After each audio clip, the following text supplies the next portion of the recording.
Why did God decide to communicate through literature, something which is very The short answer, because human beings wrote the Bible. God didn't write the Bible. What are some things that God did right? Like the human body, gravity, stars, planets, animals, ecosystems, electromagnetism.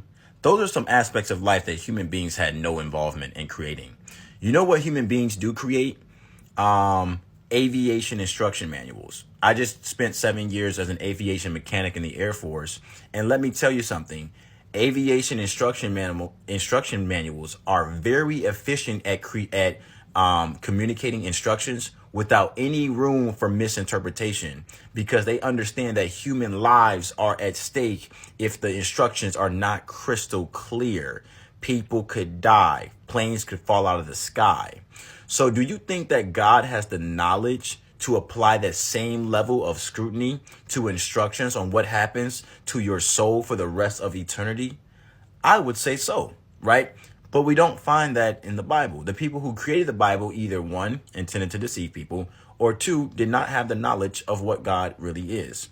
In ancient culture, God was a reality, an aspect of life, a supreme intelligence to be experienced, not to be believed. It's okay to believe in God, but do not confuse that with the experience of knowing God.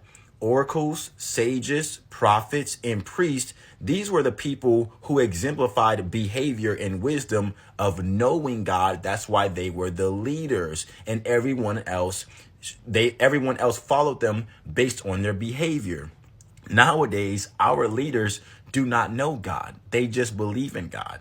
So you yourself can understand the ancient African axiom of know thyself. Knowledge is experiencing. Human beings and God are of the same category, not in size, but in likeness. So know thyself literally means experience thy God, if and when you're ready.